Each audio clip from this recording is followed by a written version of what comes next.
second episode of What's the Difference, a podcast about 4 women living with invisible challenges and rocking life.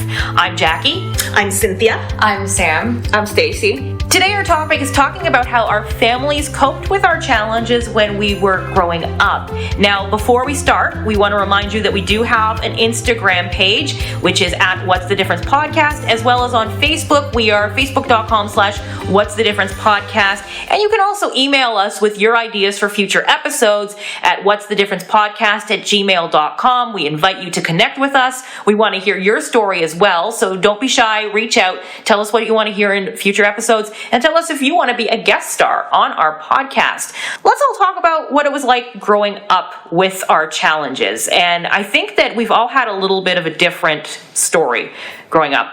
All of our parents kind of treated us differently, understandable. We're all range about 15 years of age apart. So we all kind of grew up in a different era, but it's interesting to get a sense of what everybody went through because... It's more like 5 years apart for each of us. For each of us, yes. Yeah. I don't do math. 5. Yeah. Let's just remind our audience that I don't do math well, and the last time I took math was in grade 10. Because we're creative people. Because we are creative people. We are creative people, and math does not make sense in my brain. So we are all together. From the youngest to the oldest, we are 15 years apart, but we're each 5 years apart. The other thing I wanted to point out before we start is that we just discovered that all of us are only children. Really? Yeah. All of us? All of us are only Yes. children. No siblings. Yes, and I don't know about you. Interesting. I really wanted a sibling, but... I did too. Let's all be each other's siblings. I had Yes. an imaginary sibling. You do? I did. Well, I did don't know. too. I don't know where he is now. I don't know what happened to him, but Well, I have to admit, I had an imaginary sibling too, who was a couple years older than me, and my mom used to tell me stories about him because I think she knew that I really wanted a sibling, so she tried to, pretend like I did have one. See, I didn't want a sibling. really, My parents, when they were thinking of having another child, my mom asked me, "Hey, Sagit," my real name is Sagit. She's like, "Do you want a sibling?" I'm like, "Yeah, sure, but in another country." Yeah. Yeah, that's how you really feel. I think I was kind of indifferent. Like, I would have been great if I had a sibling, but what if I didn't like him or her, right? So, yeah. Those Well, relationships that's are you. really You interesting. can't turn back time. Now, how many of you think that your parents would have had another sibling if, like, all of us hadn't been living with challenges? Do you think it would have made any difference? No. I think if I had a sibling, not so much attention would be on me, which sometimes I wish. Yeah, I know what you mean. Nice, We can get yeah. into that later. Definitely later on today we can get into that Because I think they would have been less overprotective, but the thing is they didn't know about my epilepsy until I was like 6 years old, so they had plenty time to have had another kid. That's true. So I think in my case too, my parents had tried for 4 years before I came into the picture, and at that point my mom was almost 35, or she had just turned 34 actually, and I think that the plan was not to have any other children no matter what happened to me. So maybe my story is a little different than the rest of it. I don't know, Stacie, when were you diagnosed with cerebral palsy? When I was 7 months old. Okay, so you're probably second. Like, to me, I was diagnosed at 4 hours old. So my parents knew right away, like it was right off the bat something was wrong. But did you? Well, my mom, the thing with me is my mom always knew that there was something not right about me and how I was acting. Like, I wasn't acting as a normal child. But my parents had friends, and they had a baby also. Their friends had a baby who was born on the same day as I did. Oh, wow. Exactly the same day. Wow. And they became friends after our moms gave birth. And so we were next to each other, and we're just not acting the same way. Mm-hmm. Like friend, my acquaintance, she was acting as a regular baby, and like to compare, it was just so different. So my mom, knew that there was something not right. I was in and out of the hospitals, and doctors were like, she's too hot, she's too cold, she's too, I don't know. So, and then after I had my first seizure at 7 months, that's what helped the doctors that officially diagnosed me.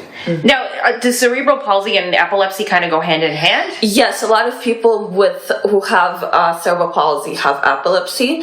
I wasn't officially diagnosed with epilepsy because it was only one seizure. I think you're officially diagnosed with epilepsy once you have 2 seizures or more. When I had my second seizure 25 years later, doctor said I always had epilepsy, but nobody knew. And so that was a surprise to my parents because it was just not known or anything like that. So then let's just start with you, because we're already talking about your experience. How did your parents treat you growing up? When they knew that you had cerebral palsy, how were you treated growing up?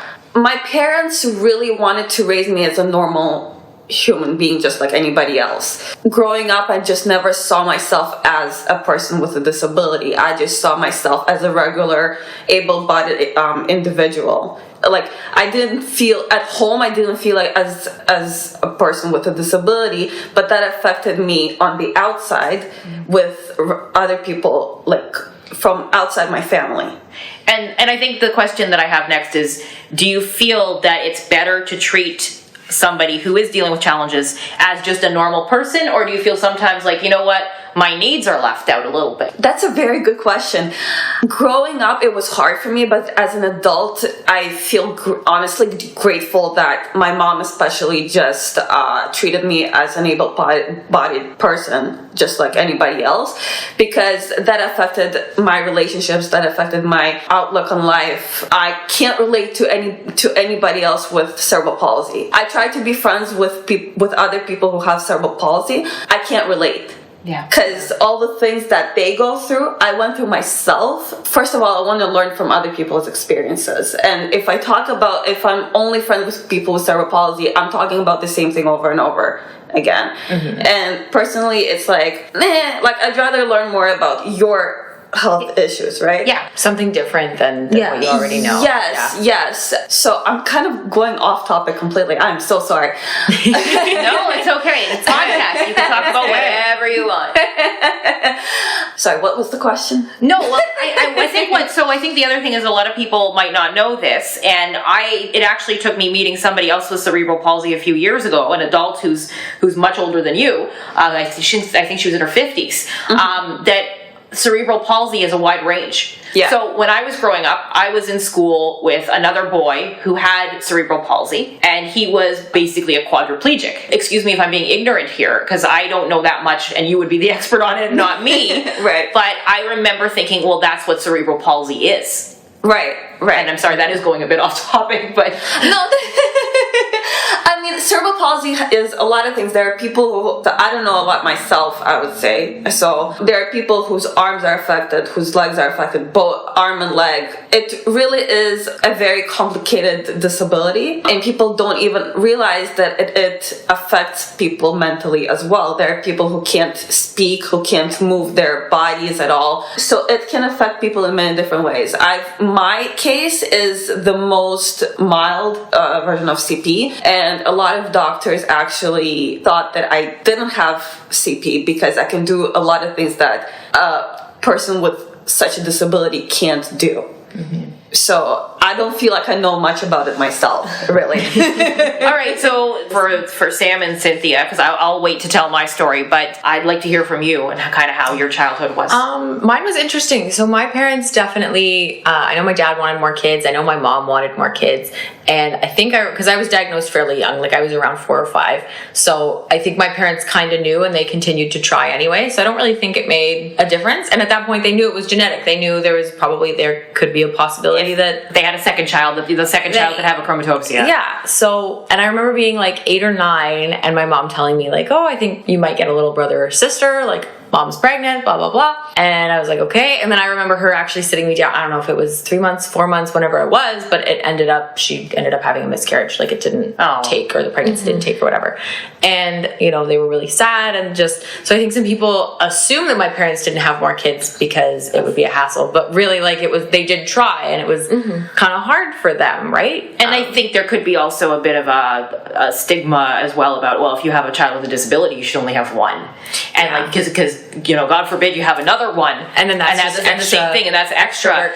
And I often wonder, like, if I did have a sibling that also had a chromatopsia, like, if they had more vision or less vision, would my parents compare us a lot? Or would they make us help each other? Would we not want to talk about it? Would we talk about it all the time? Like, what would that be like? And I also think, as much as I think, if I had a sibling, it would take away from the attention that you get as an only child, I also think it might have made it worse. Because I know a lot of people who are visually impaired and have siblings, and whether they're older or younger, they end up, the parents kind of say, you know, help your sister cross the road, help your sister do this, help your sister whatever, or help your brother do that. Like, there's this huge responsibility on that child now to help the other child with the vision impairment. So I almost wonder if it would have given me even more attention and maybe divided me and my sibling. And you would have been like, leave me alone. Please leave me alone. Just please everybody go away. And it's so weird that people talk about like, oh, that's great, you get all this attention from your parents. And it's like, yeah, but that means all the time. And if you kind of go to people and say like, okay, would you want to go on a vacation for 10 days with just you and your parents in 400 square feet? They're like, God, no. Please, God, no. Actually, I did that a lot. But it's funny that you mentioned that. Now, before I go back to you, I want to hear from Cynthia, because... For me, my parents wanted me to be quote-unquote normal. So they didn't even bother telling me I had epilepsy. I found out by discovering literature on epilepsy, hidden somewhere in the dining room. And I kind of... That's really bad hiding. Yeah, it is. Bad hiding. But I knew what seizures were, and I knew I was taking medication that I think my parents called supplements or vitamins at that time. And you didn't bother to ask what they were. When you're a kid, I was like 7. You don't think 7 or 8. Your parents tell you to take something, you take it. Yeah. Yeah, I found out. I found out about the whole. I actually found the literature when I was like 9. It was just like shortly after a little boy was integrated to our mainstream classroom who had epilepsy, and the teacher told us that he might have seizures, and this is what a seizure was, and he used the word epilepsy, and I think that's when I really started cluing in, and then I found the literature. Mm-hmm. I mean, like we knew about the epilepsy for a long time. For the neurofibromatosis NF1, I don't think I was officially diagnosed until much, much later. And I later found out that epilepsy and NF can be connected. Yeah. And then there are a whole host of other issues. Like I tend to focus on the epilepsy because I've known about it much, much longer. The NF, like my parents did see cafe au lait spots. So there are these brown spots on my body, and nobody really knew much about it. And like I didn't really get the official diagnosis until a lot later. And I have and had and still have a bunch of lumps on my body, some of which have been removed. But growing up, the only thing I would say that I didn't really have that was quote unquote typical for my circle was to go to sleepaway camp, and I guess swimming lessons too. But I'm not really sure if it's connected with the epilepsy or if it's connected with the eczema I had. Probably both. But what's really funny is they weren't okay with sleepaway camp because they said that they're worried about counselors not knowing what to do or camp staff not knowing what to do. My parents were the same. Yeah. But they were completely okay with me going to boarding school. Like they would have put me in boarding if they had to. Mm-hmm. Is that like for education versus like camp is like school versus fun almost in a way? Like because you had to go to school. Yeah, but I think I'm not sure if it's a safety issue because I'm not in the country. Mm-hmm. I mean, the school had a pool, but the pool is not always accessible because it's really for when you have class or if you're on the swim team. Yeah. I feel like it also that when you're in the education system, you have to know at least the basics of what a seizure is and what to do when somebody has a seizure. Yeah. So it's like, for example, the basics are like to see whether somebody is okay, responsive. There are certain things that you need to, that a professional needs to do when they see somebody has a seizure. And there's different types of seizures, so you might not even know, like a regular person might not even know that the person has a seizure, whereas a teaching professional will know.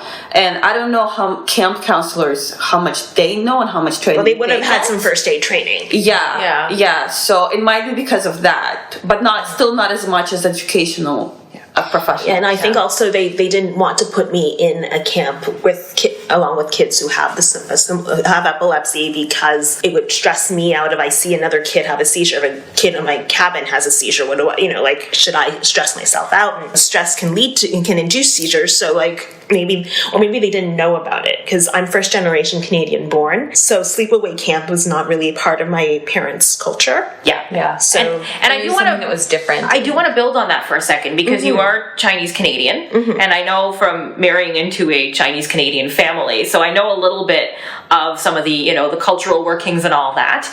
And I was recently watching a film called The Farewell with Awkwafina. Yes, And the story, for anybody who doesn't know, it is about Awkwafina is the main character. I think she's like a 30-year-old woman. She's living in New York, and she finds out that her grandmother back in China has been diagnosed with incurable cancer and has 3 months to live, but the grandmother is not told about the cancer. It's the rest of the family knows, so they put on a wedding to get all the family together without the grandmother knowing that the wedding is actually supposed to be the farewell to her because she's dying. So do you think that any part of your family was like they wanted to take the burden off you? Maybe. My parents are a lot more integrated than a lot of your typical Chinese Canadian households, even in Toronto. I don't know if it's because of their education and they came very, very young, or if they just tried harder. They also worked outside of the Chinese community. My dad worked in finance, my mom was in IT, and my dad's still in finance. My mom's stopped working many years ago. So they're more familiar with mainstream Anglo culture. But the whole hiding part of my epilepsy, I think, is similar to that, but that was like 30 years. Yeah, 30 years. And it was a different time too. People didn't talk about stuff 20, back then. Yeah. People didn't talk about stuff also back no then. internet. That's right. There was no internet. We didn't have the luxury of being able to Google something that we find now. You mentioned that your parents were a bit overprotective, which is understandable, totally understandable. So I just want to put that out there, that we are not criticizing anybody's parents for the way that we have been raised, because they did their absolute best to keep us alive and to keep us thriving, and to make sure that we got a proper education, to make sure we had a proper upbringing, to make sure we were well fed and well dressed and had a roof over our heads. So we are not criticizing anyone's parents right now, and we are very thankful to all of our parents for what they have done for us. So I just wanted to put that out there before we get on to this topic. Yeah, because you don't want them to No, why are you talking about this? Yeah. And in case our parents listen to the podcast. Hi, Mom. Hi, Dad. Hi. And mind you, my parents are on social media. Well, I call my parents my social media managers. Oh my God. Yeah, and my dad has pointed out certain things, like, why do you post that on social media? Why did you post that you're going on vacation? Now everybody's going to rob your house. So I just wanted to bring that up first. But for the rest of you, how have you felt that your parents have been in any ways overprotective? Oh, for me, the whole idea of sleepaway camp, I think, in keeping me home, not sending me to certain things. For university, they were fine with me going away, but they wanted me to be quote unquote close, but yet away. The first school to take me in was Dalhousie out in Nova Scotia. Cool. I said yes to them right away, but my parents were like, we don't really want you to be that far away, blah, blah, blah. So I don't really get that the whole away, but not so away, because I ended up going to Queens, and that's still 2.5 hours away by car. Yeah. I think for me, it was a little bit different, first of all, because I was diagnosed at the age of 4 hours. And that time in 1984, they didn't know if I was going to live. They didn't know if I was going to survive. My biggest issue growing up was not so much my heart, even though my heart was in terrible shape. It was the fact that the part of the heart that was affected was the part that goes to my lungs. Basically, I have a hyperinflated lobe in one of my lungs, which causes it to be dead. Not in the way that a smoker's, but still not good. So I was constantly in the hospital with pneumonia. I was getting pneumonia so often that I was basically more in the hospital more than I was out. And I think I mentioned this in the last episode. But the first thing that my parents had to do was that when my dad and my mom, like, she quit work, she stayed home to take care of me. My dad was working for everybody, and every day when he would come home, the first thing he would do was change his clothes, wash his hands. He might have even showered or anything before he could even touch me, because I was so susceptible to any germs. And especially if he was taking the subway, I remember that was a big thing, but I also wasn't allowed to do a lot. I mean, there was two things. There was the fear of germs. So I never went to movie theaters. I never went to big crowds. The first time I actually saw a movie in theaters, I was 16. So I was kept away from, I wasn't allowed to go into the McDonald's play place because kids, the germs in there. So when did I go to my first McDonald's play place? When I was 25. Oh, wow. I've gotten stuck in the slide there a couple times, because now it's like, ooh, I can go to playgrounds, I'm an adult. And I could do what I want. My husband actually has video of me getting stuck in the slide at the McDonald's play place. You should post that on Instagram. I will post that eventually for you all to see, all our listeners to see. It's embarrassing me getting stuck in the slide. Amazing. But I didn't get to have these normal kid experiences. I was really, and I was a loner at that time. I craved a social life, but my friends were my parents' friends. So I would just babble away to them all day because I didn't have a lot of friends. Yeah. But so that was one thing, was the germs. The second thing was, back then, and I mean, I wasn't as well as I am now. My heart, apparently, according to my cardiologist, is functioning like a normal heart, which is amazing. At the current time, doesn't mean it'll be like that forever. But at the time, it was no exercise. That was the thing. If you had a heart condition, you just don't exercise. You're a couch potato. You eat high-fat chocolate bars and all that. So I wasn't allowed to run around, and I couldn't have, to be fair, because I was so out of breath from my lung capacity and the combination with the heart. I have pictures of me going to all these theme parks as a child, and we used to go to Florida every single year. And it was mostly to get me out of the cold, because my lungs did not do well with the cold. It's completely different now. I'm actually better with the cold than the heat now. But back then, it was the cold it would be horrible. And every picture of me in a theme park, I'm in a wheelchair. I don't know if I could have walked around. I might have had the strength. We don't know. We don't know. But you weren't supposed to go to like the play place at McDonald's or whatever. You were okay with theme parks as germs, right? Outdoors. Oh, okay. Outdoor theme parks, and in Florida, not in Toronto. Not in Toronto. I didn't go to many things in Toronto. I was allowed to do more in Florida because it wasn't cold. There weren't germs going around. And then to talk about that too, I don't know the rest of you, what your parents were like, but in the day, and I think it's getting better now, it was, you step outside, you're going to get a chill. And for me, it was like 100 times worse, because, if I step outside and I get a chill, I could get pneumonia. So I don't know what your parents were like with that. I think it's also a cultural thing, too. Yes. Like my grandmother would always want me to dress warmly. Like, even if it's like a billion degrees and not like sweat. What do you consider warmly? Like, always like a cardigan. Oh, sorry. I'm totally... Or a vest or something like that. Oh, yeah. That could be an Eastern European, East Asian, that could be a whole cultural thing there. Yeah. But it was very much with me, like, you can't go to bed with wet hair, you can't do this, you're gonna you can't have wet hair. I sleep with wet hair all the time. No one's died from wet hair, like, as far as we know. No. Right? No, and if you get sick with wet hair, that's just a coincidence. Yeah. Now, with your upbringing, Sam, I remember you telling me a story about the first time that you used a cane. So, did you want to share that story? Was that I'm trying to think. It was, when you were 14? Probably like, when I went to the movies for the first time with cane. Yes. So this was actually kind of the first time, I guess, outside of mobility orientation and mobility training, where they take you, somebody from CNIB or any local organization comes, they teach you how to cross the road, how to navigate with a cane. So I did a series of lessons when I was about 14. And then the first time I wanted to do it on my own, the first few times I would go with my mom and we would sort of feel it out. The first time we went, she was like, okay, I'm gonna drop you off at the movies. You go with your cane, go up by yourself, go up the stairs, go inside, and then I'll come and beat you and make sure you've, gotten your ticket and done everything okay, and then I'll leave you be with your friends. So I'm walking up, minding my happy little 14-year-old business. And this man comes up to me and he says, do you need any help? And I said, no, thank you. I shook my head. I actually took a step away because I was kind of thrown off because he was a lot older and he was already like walking towards me. And he goes, no, like, let me help you. And I said, no, like, I'm fine. I'm just going into the movies. I'll be okay. And then he reached out and touched my arm. And so meanwhile, my mom was watching from her distance, and his wife or girlfriend or whatever she was actually I didn't find this out until after, but said to my mom, rolled her eyes, and she was like, he's trying to pick her up. And my mom was like, this 40-year-old man is touching my daughter. His girlfriend is complaining about how he's trying to pick her up or hit on her. So my mom came screaming across the parking lot, and she was like, get your hands off my daughter. And I was like, oh, no. And I literally, the guy like turned around and I booked it. Like I just went inside. I was like, mom's about to clock some bad guys. And so I was like that. It was the most terrifying scream I've only ever heard her scream like that, like one other time in my whole life. And so I went inside, which also sounds a little selfish, but I was like, okay, I know my mom. I know how overprotective she is. She would not want me to stick around if this guy decided to get aggressive or get weird or whatever. So I kind of like, even if you don't have any disability whatsoever. Yeah. That's not okay. That's not okay.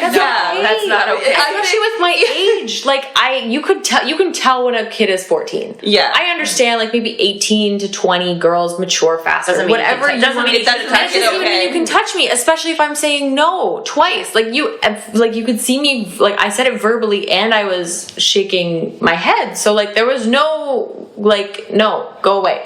Yeah. And then of course so what my mom filled me in on after she survived, she told him to go away. I mean, since we're on topic here, I mean, that's considered to be sexual assault. I was sexually assaulted numerous times because of my disability, and like people notice it and they take advantage of it because what it is control, right? Yeah. Oh, totally. I hate when people are like, oh, they just really wanted it really bad. I'm like, no, it's them getting satisfied off of this feeling of power or control and over you. That's such a huge part of sexual assault. And like I was sexually assaulted in my late 20s and in front of my husband. They don't care. They don't care how old. They don't care in front of who. They don't care if the woman They don't is care if you're married. wearing sweatpants. I was wearing my ring and I was sexually assaulted. And a ring is not a deterrent for anybody. And if anything, they're like, haha, she wants me. It's weird because there's also this fine line, and you mentioned this because suddenly your disability became visible when you had the cane. Exactly. And there's a fine line between when you have an invisible disability and people, for example, the example I always give is people yelling at me when I took a wheelchair spot. It's technically an accessible parking permit, but people will say, well, you're not in a wheelchair, so why are you taking the wheelchair spot? So that you get yelled at. But as soon as you cross over to visible, it's like, oh, you're poor you. Can I help you? You can't do anything on your own. No. For me, a lot of people can't really tell that I have a disability. Like you, for example. Like I didn't know. Right. So a lot of people, like I have a handicap pass that I use. And I use it only when I really need it. I'm sure there are people who actually need it more than I do. So I try to like be respectful in that sense. So when I do park, there are times where like people look at me, get out of the car, and like they look at me like, why? Is she? Why? One time I parked at the handicap spot. I walked to the mall from my car. I see somebody park the car right in front of my car, get out of the car just to see if I actually had the handicap pass. Yeah, a lot of people will spit on your car. People stare at you because my mom has one for both me and my grandmother because my grandmother has a walker, and then for me she has if she's picking me up somewhere. She can park nice and close, and then it's easier than me navigating through a parking lot when I maybe can't see signals or there's no walkway or traffic light. Like it's a little harder to navigate. No, I was going to say that Cynthia, and I guess I pass basically as a non-disabled. Now, have your parents ever said, I don't remember you saying in the last episode that your dad drove you here. So have your parents ever been like, oh, you shouldn't do this, I'm going to drive you? Because you shouldn't go this way, or you shouldn't take the subway, or you shouldn't. No. I mean, like right now, because of all whatever's going around, they recommend that I stay away from the TTC, especially because I have a little young boy at home. They don't want me to bring germs home. Yeah, it's understandable. It's the middle of February, and a lot of people, and not just speaking about like the coronavirus, a lot of people have the flu. That's actually a bigger thing is the fact that the flu's going around. I mean, like both of us have had flu shots, but still. Yeah, even with the flu shot, you can still get the flu. Last year's. I have a question though. I know you can get a handicap pass as a passenger as well, not just a driver. Yeah. So, I mean, the fact that you have seizures, doesn't that give you... No, because I Really? don't really need it. I haven't had a seizure in a long time. It's very under control, and I've just pass. Well, the thing is that even among our group here, there's such a difference between all of us. Even among both of you who have epilepsy, it's a huge difference between you two. Yeah. You've had very, very different life experiences, and I know that my handicap pass, I still qualify for it when you actually look at the list of how you qualify, and Cynthia, you would not qualify for it. You actually would not qualify, because it says cardiac or lung, and then cerebral palsy would probably be considered in one of the, mobility sections, but it's very, very specific, and I don't think next time that my pass has to be renewed, which I believe is this December, I don't know if they're actually going to give it to me this time, because my heart is in such good shape now. But I mean, back in the day, like, I don't know how, when you started school, how your parents were, but my parents were always very much advocating on my behalf with school, and they actually influenced my school to put a wheelchair parking spot in the school. I should really call it accessible at this point, but we didn't call it that back then. I mean, now it would be considered an accessible parking spot, but they actually influenced the school to get that. But among other things, the principal of my elementary school did not want me in her school.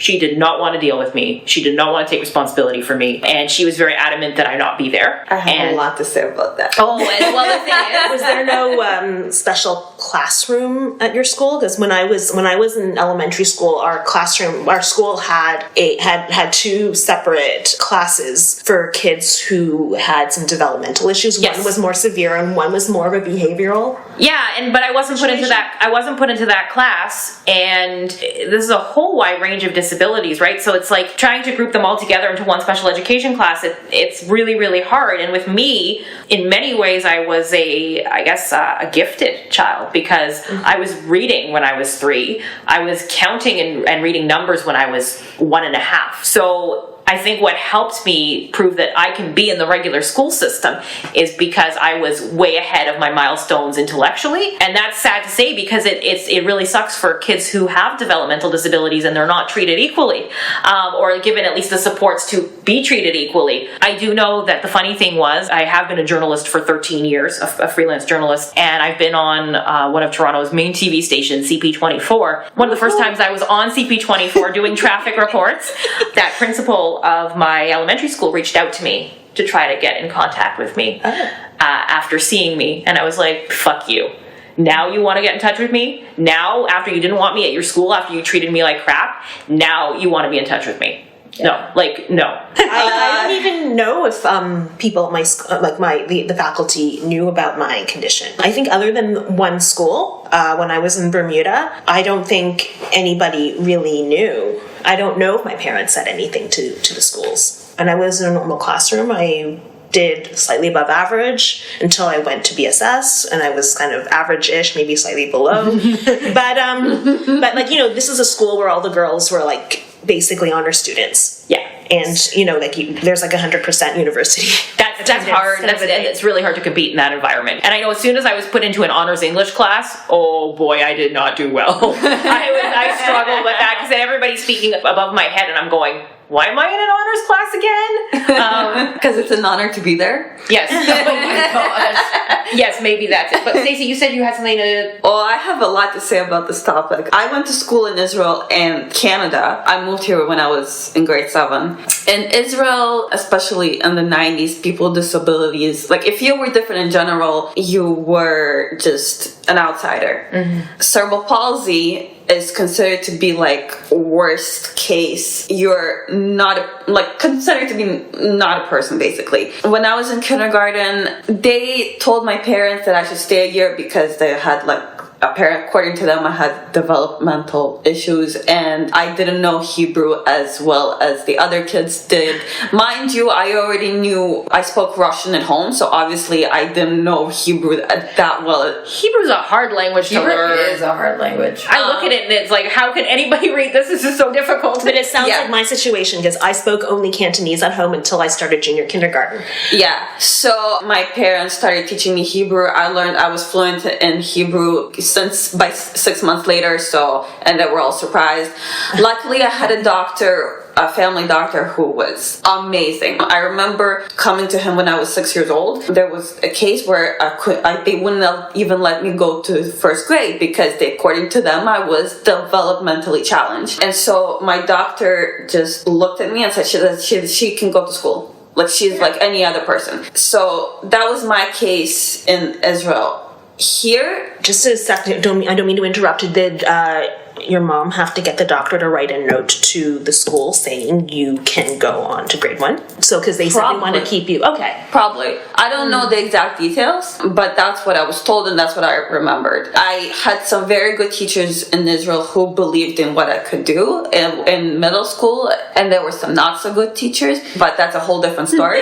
Yeah. In Canada, you would think that it's already such a big country and teachers would be great. In high school, I was told that I would never be accepted to college. My parents were told that I'll never be able to read. I also had developmental issues. They put me in a special ed class, which I didn't even want to go to. They had like special equipment for me ready. I never used them because I never needed them. Like the stigma again about people with disabilities, specifically cerebral palsy, that because I have so and so, I can't do so and so, or I'm only to do so and so that way and not any other way. Like we said, it's a wide range on the spectrum of cerebral palsy too. There's such a big range. See, that might be why my parents didn't really tell a lot of faculty about my epilepsy situation, so I could be as normal and treated as normally as possible, especially at a school that I went But then, what if you had a seizure in front of somebody? I was already off medication, and they thought I was completely seizure-free, like my neurologist. I was at that time. And I remember being in school and I had actually an assistant who helped me. I think she was for the first 6 years in the classroom, maybe the first 3, 4, I can't remember now. But my mom pushed the board really hard to get her hired so that she could take care of me. So my mom didn't have to be like constantly looking at her beeper because it was the early 1990s. So she didn't have to be checking her beeper to see if there was an emergency with me in the school. And there were I had to do stuff while I was in school. I had a heart monitor that was monitoring my heartbeat when I was having severe chest pain. So I would have a monitor in the room off of my classroom where I would go in as soon as I had chest pain and then do a recording of my heart, and then we had to transmit it by telephone to the hospital for sick kids. Right. And I had to have an assistant in there. I also had constant nosebleeds, but I think that was just me. I don't think that was anything to do with my condition. I would constantly have nosebleeds, and my assistant would have to hold my nose and stuff like that. I have a question though. Did you guys have any special treatment in college as well? Nope. Yes and no. I feel like college was very similar to my elementary school experience. Is there's lots of talk about accommodation and lots of talk about these are our resources and we are here to support you. But then when you actually need it, or it's not the resources they think they need to give you, and you're saying, hey, actually this other thing would really benefit, this thing that you're offering me doesn't really benefit me in any way. Right. If it was at any extra cost or any inconvenience, it just wasn't given. So you kind of had to figure out an alternative. Because I had a disability counselor in college. I went to her once when I just started college. And then the second time I came to her was 3 years later when I was considering applying to the bachelor's degree of my program. First of all, she didn't remember who I was. That's awkward. Yes, very awkward. And then she looked at me, she looked at my file, and she's like, you'll never get into the degree program because you have cerebral palsy. A lot of them say that, and I don't know if sometimes teachers and counselors say that stuff because they are drawing on past experiences, and they're this is going to be hard for you and they're concerned, or if they're genuinely meh, you can't do this, and they're just deciding for you. I think it comes from both places sometimes. I feel like it just genuinely, she just didn't believe in it. By the tone of her voice. Yeah. She's just she just doesn't. Yeah. This is some people completely don't. a foreign concept to me. Yeah. No, and even so I'm sorry. It's just you had a more normal experience than the rest of us, because even with me, when I was choosing colleges and universities, I think my choices were York, which is, for anybody who's listening from out of town, York is one of the biggest universities in Toronto, as well as University of Toronto and Ryerson University, also located in downtown Toronto. So I applied to all three. I ended up not applying to U of T because because my mom contacted, I guess, their special education department or whatever it was, and they right away decided that the campus was too wide for me to walk and that I would be too tired. Was it just the downtown campus, or is that because your program you wanted was would have been downtown? Okay. And because I was just looking at an English degree, that was it. And the woman basically said to my mother, "Don't bother coming," because we were going to go on a tour, and she said, "Don't bother coming," because they thought that the campus was too large for me to walk around. It's so weird what people just assume without even meeting you. Like, if you're gonna make an assumption, at least Meet talk them to first. me. Yeah, at least judge based on a real thing, not like some foreign concept that you've invented in your head when you have no experience with my disability or who I I'm am. actually wondering if I had gone to public school, a public high school, and my parents had told them, the faculty, about my conditions, if I would have had a very different experience. You would have. Oh, for sure you would have. sure. Because where I went, basically university was the goal. It's just something that a given, you have to go. No, my mom every year had to go in. Every year when I started elementary school, in junior high, in high school, my mom would go in to the classrooms ahead of the school year and talk to every teacher about my condition, what to look out for if I had an emergency. And it's funny because I think I had all of maybe one emergency in school all those years, and it didn't even result in me going to the hospital. So I was fine in school. I was absolutely fine. But my mom would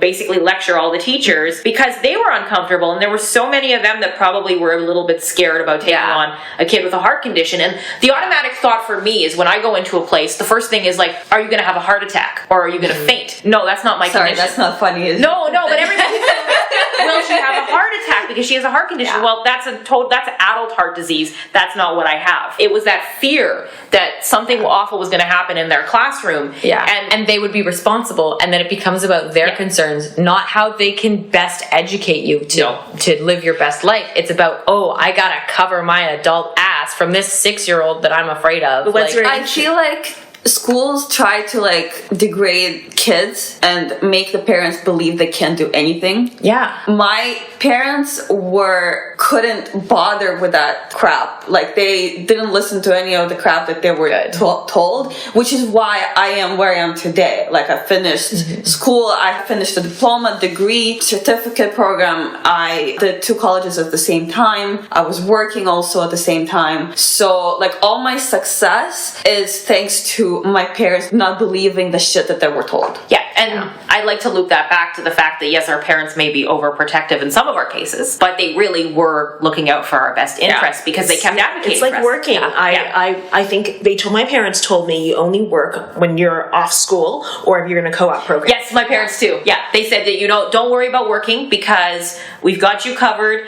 We don't want you to stress out. We don't want you to get too tired. Well. We don't want you to get tired. So I did university 60%. I did a 60% course load for my first 4 years, and then I had to do a 5th year because I didn't have enough courses yet. So I graduated after 5 years, and my parents were like, "Yeah, we don't want you to stress you out." And they said, "In the summer you can get a job, but also we don't want you to stress out, and it's more important that you volunteer." I'm sure that's not the case for everybody. Some people absolutely have to work. They don't have a choice. But my parents were lucky enough that they could tell me, "We'll cover your costs. You can live at home for as long as you need to." They just said that once I was out of school, I had to get a job. Yeah. They were always very supportive of me, and I think I want to kind of loop it back to our original topic, which completely went But I think, circling back here, as you became an adult, all of you, how have your parents gotten used to that concept of you being an adult, you making your own decisions? So I think I'm going to start with Cynthia because... Oh, goodness. I don't know how much of it is cultural and how much of it is basically because of my condition. But I will start off with the fact that we're all from Eastern European or Asian backgrounds. So there are a lot of similarities between the cultures. Go ahead. Yeah, so in a lot of East Asian cultures, it's what the elders say goes, even if you're an adult yourself. I have a son. He's 15 months old. My mom is still very much this is what he should be eating and how he should be eating. And it took me a long time to basically convince her that at his age, he should be learning how to use a spoon and not eating mush.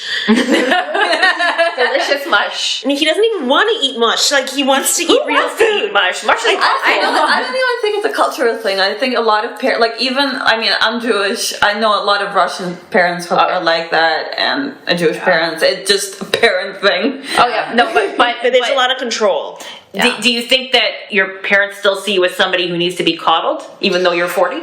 Maybe. I'm not really sure. I think like they really wanted me to do a different kind of career. Like I could have been in PR. I could have done like all these media things, and that's what I was in. That was like my interest, right? I even had an internship at a bank doing event planning for a bank, and my dad was like, "Are you sure you really want to do that?" And it's not because I was paid next to zilch. It was because it was not financed the way he saw it. Yeah. But as far as like your condition goes nowadays, are they saying, "Oh, you shouldn't do this because you'll get seizures," or "You shouldn't do this because you'll stress yourself out," or "You shouldn't"? I think they're a little bit. They think I over-exercise, but maybe I do. Maybe I do have a fitness addiction, but I don't know. You know what fitness is really good for you when you have seizures? You just have to be careful how much you exercise and what you do, because there are things that can induce seizures. And actually, on our last episode, we talked about exercise. And that you hate exercise. Yes.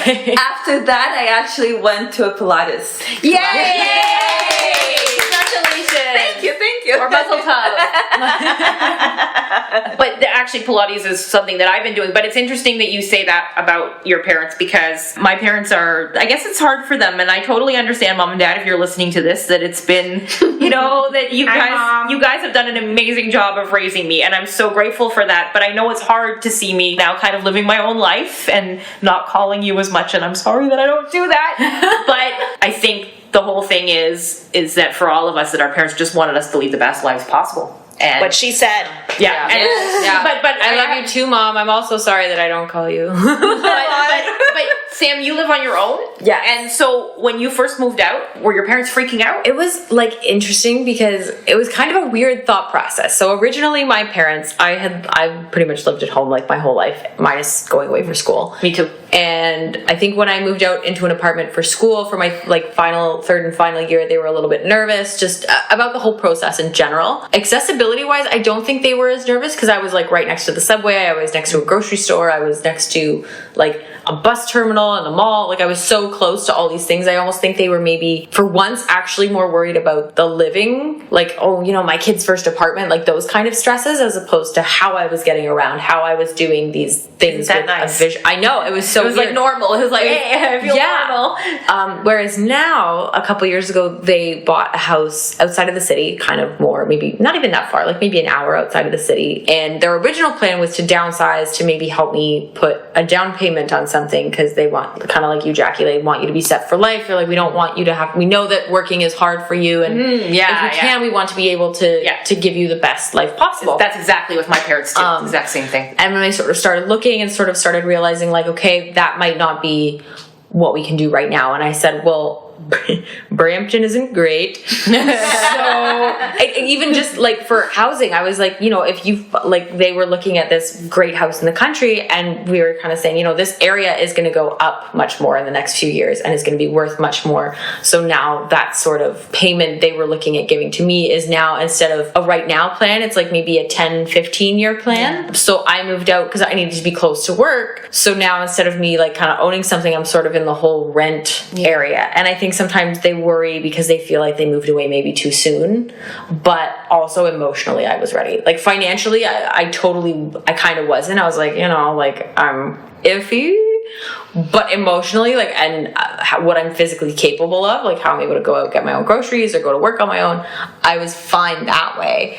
It was just maybe like a smidge too soon. So I think they were more nervous about that. Sadly, I was not ready to move out at 26. So when I was your age, I was not ready to move out. And it really came to me meeting my husband, which was what actually helped me to move out. But that's not so much, a lot of that has to do with my anxiety. Mm-hmm. I need to live with someone. I can't live on my own. I just can't. It's my anxiety. Yeah. That's not, like, I could exist on my own. I don't cook much, but I could figure out how to feed myself. Like, that's not the thing. It's my anxiety. That's what frozen pizzas are for. That's probably why my parents wanted me in res and university all 4 years, rather than moving out like every other kid, even because they didn't want me to stress out about cooking or anything like that. Yeah. So if I lived in res for my entire undergrad and having to like sign up for a lottery to guarantee me a space after first year, it would have been a lot easier for me because I could just go on a meal plan, have cafeteria food, or pay extra to get cash into my student card so I could buy meals from outside of the cafeteria. It was like would lessen the stress, and I can just concentrate on my work, my schoolwork.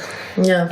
I think my parents now are a little more, because I've been on my own for about a year or so, they're kind of like getting used to the idea that I can do those things on my own. But I do still think they work because I'm totally by myself, which I love. I love that sense of like, I can do this myself because I didn't have that as a kid. They're just parents. What about, sorry, so when did you move out? Like for good? For good, when I got married. Okay, so you were still living at home? Yes, like other than the 4 years I was in Kingston at Queens, I was living at home. Okay, and what about you? I am gonna be moving out this coming year. Yay! Well, that's mostly though, I guess, for almost financial reasons, right? Because it's really hard in Toronto. Yeah, I mean, because I think I talked about it on the first episode. I mean, life just got in the way. My life, my husband's life. My husband just got a full-time job, and I'm now starting to work more and be able to live a normal life where epilepsy doesn't take over completely.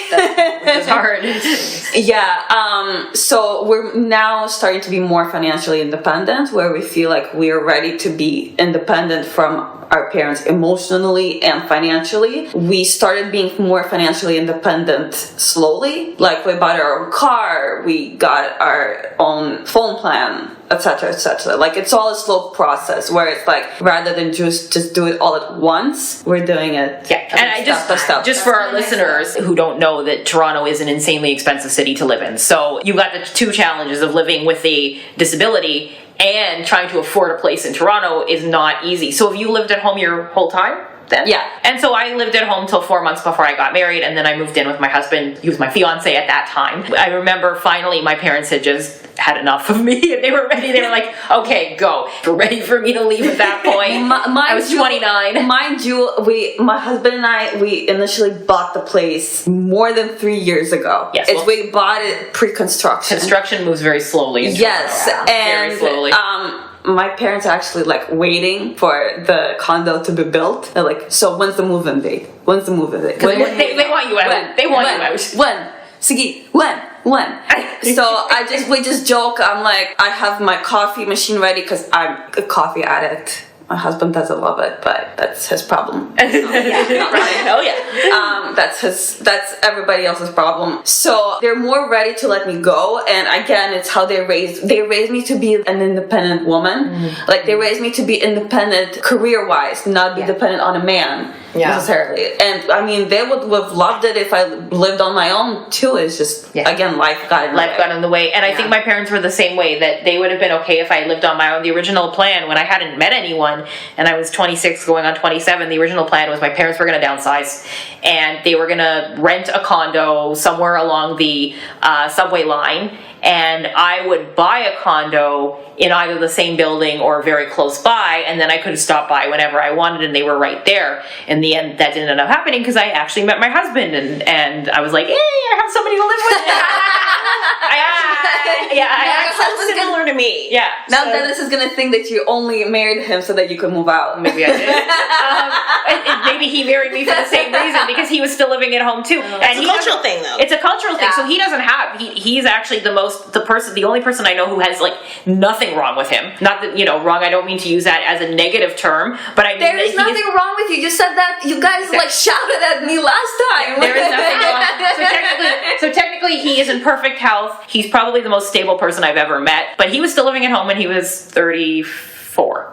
That's okay. Yeah. I think I mean that's a cultural thing. Is you stay at home until you're married, kind of a thing. Yeah. But I think my parents would have kicked me out at 30 if I hadn't met my husband. But my parents would have too. I think at 30 they would have drawn the line and say, okay, that's it. You're 30, move out. I think so. With my parents, like, what's funny is that I was actually, out of all of my cousins and like my relatives and stuff, I was actually the first to move out, because most of them would say the same thing. Cultural, you just stayed at home. Italians just, you stay at home, you eat, and then you get married one day and have lots of babies. Like, or you die. Like that's it. Those are your two options. And so what my mom kind of talked about, because my dad was always more like, go out, go experience, be independent, and my mom was maybe a little bit more cautious with how often that was. Same but with my she parents. also had kind of said, you know, I want you to go and be independent sooner because I know that you're going to have to take care of yourself and it's going to be a lot harder for you than it is for a regular person. So I want you to get those skills now, and I don't want to latch on, and I don't want to like hinder you by being too close for too long. And when you do want to move out, I don't want it to be harder on you at the age of like 30 or 35 or whenever, as opposed to if you do it now. So even though it was maybe a little bit sooner than I was ready for, I also think that's what my parents liked, because they were like, well, you need this, and I was happy to need it and to get, you know. And your parents also, because you are the youngest one of the four of us, your parents would have been a slightly different generation from our parents. So the thinking might have been different behind your parents. They might have... Yeah, My because parents were like that too. Are your parents younger? Yeah, because they're from Russia.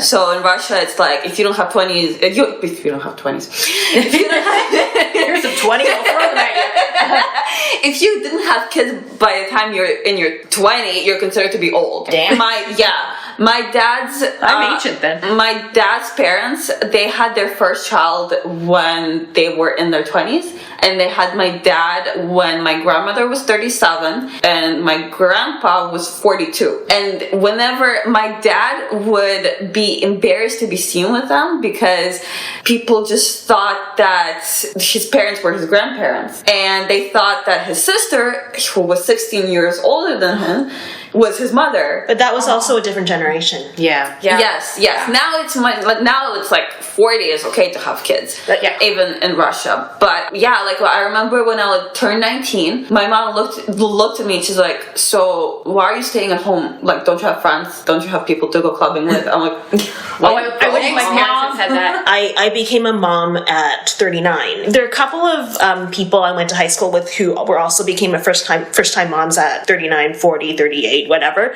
But all the other women I see at mom and baby programs are more like 32, 33. So it is like almost half generation, a different cohort. We experienced very different high school experiences.